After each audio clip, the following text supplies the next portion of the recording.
Assalamualaikum. Hello everyone. Welcome to my channel Just Sohoj. Today we are going to learn about tag question. So no more delay. Let's get started our today's class. প্রথমেই জেনে নেওয়া যাক tag শব্দের আবিধানিক অর্থ কি। Tag শব্দের আবিধানিক অর্থ হচ্ছে জুড়ে দেওয়া, আর কোয়েশ্চন অর্থ প্রশ্ন, অর্থাৎ জুড়ে দেওয়া প্রশ্নকে ট্যাগ কোয়েশ্চন বলা যায়। আর আমরা যদি সুন্দরভাবে বলতে চাই তাহলে সেটা দাঁড়াবে বাক্যের শেষে শ্রোতার সম্মতি বা অসম্মতি জানার জন্য যে সংক্ষিপ্ত প্রশ্নে জুড়ে দেওয়া হয় তাকে ট্যাগ কোয়েশ্চেন বলে। যদি আরো আমরা বিস্তারিতভাবে জানতে চাই তাহলে সংজ্ঞাটা এরকম দাঁড়াবে। ট্যাগ শব্দের অর্থ জুড়ে দেওয়া। আমি আগেই বলেছি যে ট্যাগ শব্দের অর্থ জুড়ে দেওয়া। ইংরেজি বাক্যের শেষে সমর্থনসূচক কোনো প্রশ্ন জুড়ে দেওয়াকে ট্যাগ কোয়েশ্চেন বলে। সাধারণত কোনো একটি বাক্য হ্যাঁবোধক অথবা নাবোধক যাই হোক না কেন তার শেষে উক্ত বাক্যকে সমর্থন করার জন্য যুক্ত করা ছোট প্রশ্নটি ট্যাগ কোয়েশ্চেন। যেমন আমরা এখন কিছু উদাহরণ দেখি। এভরিবডি লাভস ফ্লাওয়ার, ডোন্ট দে?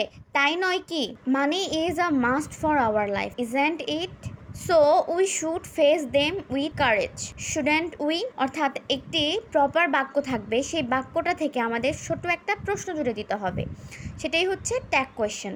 যেমন আমাদের প্রথম বাক্যে ডোন্ট দে, এই অংশটুকু ট্যাগ কোয়েশ্চেন। এই অংশটুকু প্রশ্নে দেওয়া থাকবে না পরীক্ষায়, কিন্তু আগের অংশটুকু দেওয়া থাকবে, সেটা থেকে আমাদের এই পরের অংশটুকু বানাতে হবে। আমরা যদি ট্যাগ কোয়েশ্চেন সলভ করতে চাই সেক্ষেত্রে আমাদের ট্যাগ কোয়েশ্চেন সম্পর্কিত বেসিক কিছু ধারণা থাকতে হবে। অর্থাৎ ট্যাগ কোয়েশ্চেন চেঞ্জ করতে হলে কি কি করতে হবে ধাপে ধাপে সেটা আমাদের আগে শিখে নিতে হবে। যেমন যদি ট্যাগ কোয়েশ্চেনের যে মূল বাক্যটি দেওয়া থাকবে, আমি বলেছি প্রপার একটা সেন্টেন্স দেওয়া থাকবে, সেই সেন্টেন্সটা যদি অ্যাফার্মেটিভ হয় তাহলে আমাদের ট্যাগটি নেগেটিভ করতে হবে, নেগেটিভ তারপর প্রশ্নবোধক। আর যদি মূল বাক্যটি নেগেটিভ হয় সেক্ষেত্রে আমরা যখন ট্যাগ করব তখন ট্যাগ করার সময় সেটাকে হ্যাঁবোধক করতে হবে। ট্যাগ কোয়েশ্চেনের শেষে অবশ্যই প্রশ্নবোধক চিহ্ন দিতে হবে, আদারওয়াইজ ট্যাগ কোয়েশ্চেনটি কমপ্লিট না এবং ওইখানে কোনো নাম্বার দেবে না। তারপর মূল বাক্যে সাবজেক্ট ট্যাগ কোয়েশ্চেনে সবসময় প্রোনাউন হয়, অর্থাৎ মূল বাক্যের সাবজেক্টে যদি কারোর নাম থাকে, যেমন রিমা, রুমি, যেটাই থাক, এইটা আমরা ট্যাগের ক্ষেত্রে সরাসরি নামটা ব্যবহার করতে পারবো না, আমরা হচ্ছে সেই নামের পরিবর্তে তার প্রোনাউনটা ব্যবহার করব।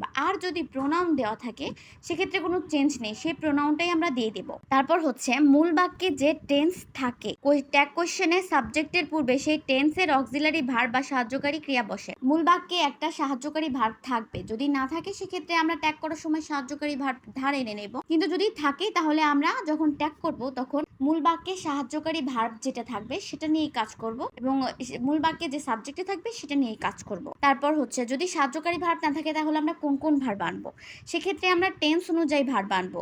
যদি সেটা প্রেজেন্ট টেন্স হয় সেক্ষেত্রে আমরা আনবো হচ্ছে ডো অথবা ডাস। এবং ডো ডাস কোন ক্ষেত্রে হয় সেটা আমি যখন করাবো তখন উদাহরণের মাধ্যমে বুঝিয়ে দেব। এবং যদি পাস্ট টেন্স হয় সেক্ষেত্রে আমরা ডিড ব্যবহার করব, অর্থাৎ ডিড ভার্বটা ধার এনে দেন আমরা ট্যাগ কোয়েশ্চেনটা কমপ্লিট করব। আমরা আগেও শিখলাম যে ট্যাগ কোয়েশ্চেনে মূল বাক্যটি যদি অ্যাফার্মেটিভ হয় সেক্ষেত্রে আমাদের নেগেটিভ করতে হবে, সাহায্যকারী ভার্বের নেগেটিভ ফর্মটা লিখতে হবে। এই জন্য আমাদের অবশ্যই ভার্বের সংক্ষিপ্ত নেগেটিভ ফর্মটা শিখে নিতে হবে। যেমন ডো নট, এটা আমরা লিখবো don't, has not hasn't, does not doesn't, have not haven't, did not didn't, had not hadn't, am not ain't, can not can't, is not isn't. যখন আমরা ট্যাগ কোয়েশ্চেন তৈরি করব অবশ্যই নেগেটিভ সংক্ষিপ্ত রূপটাই ব্যবহার করতে হবে। তো আরো কিছু সংক্ষিপ্ত রূপ নেগেটিভ দেখে নেই। Could not couldn't, are not aren't, may not mayn't, was not wasn't, might not mightn't, were not weren't, must not must not mustn't, will not won't, ought not oughtn't, shall not shan't, need not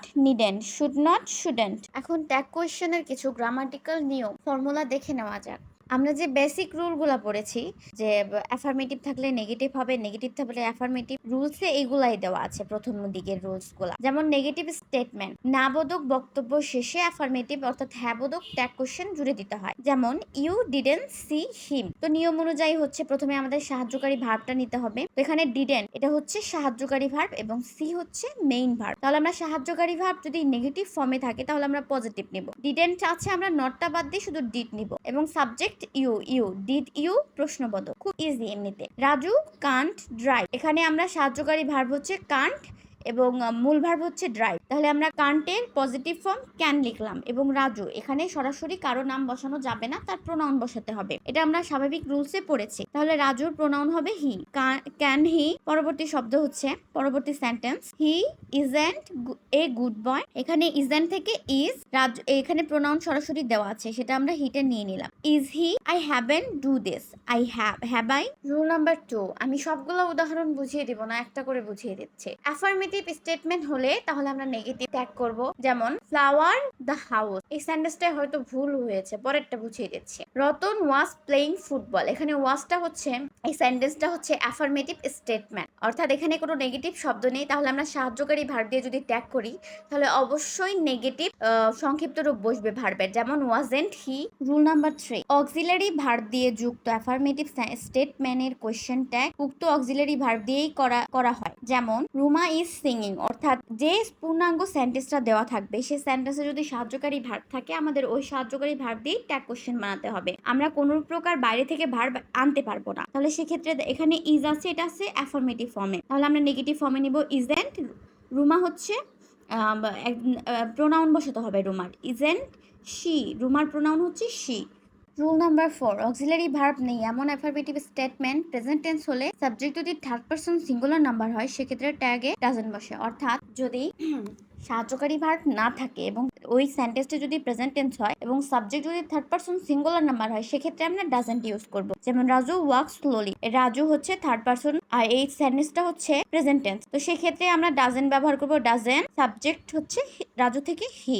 auxiliary verb নেই কিন্তু স্টেটমেন্টটা হচ্ছে affirmative এবং এটার subject third person singular number না, সেক্ষেত্রে আমরা যদি সাহায্যকারী ভার্ব আনি সেক্ষেত্রে আমরা ডোন্ট ব্যবহার করব, অর্থাৎ ডো ভার্বটা আনবো। যদি অ্যাফার্মেটিভ হয় তাহলে ডোন্ট ইউজ করব। যেমন হচ্ছে আই লাভ ইউ, তাহলে এটা যদি আমরা ভার্ব আনি তাহলে ডোন্ট আর সাবজেক্ট আই। এটা যদি সেকেন্ড পারসন হয়ে থাকে সেক্ষেত্রে আমরা এইভাবেই করব। আর যদি টেন্সটা যদি পাস্ট টেন্স হতো এবং ভার্ব যদি না থাকতো সেক্ষেত্রে আমরা ডিড ব্যবহার করতাম। আজকের ক্লাস এই পর্যন্তই। আগামী ক্লাসে ট্যাগ কোয়েশ্চেনের যে আদার্স রুলগুলো আছে, আরো অনেকগুলো রুলস আছে। এই ভিডিওটা অনেক লং হয়ে গেছে এমনিতেই, তো আজকের ক্লাস এই পর্যন্তই রাখছি। পরবর্তী ভিডিওতে বাকি রুলসগুলো আলোচনা করে দেব। Thank you so much for watching my video. If you like my study pattern, please like, comment, share, follow my page, subscribe my channel and click the bell icon for getting notification. Thanks a lot.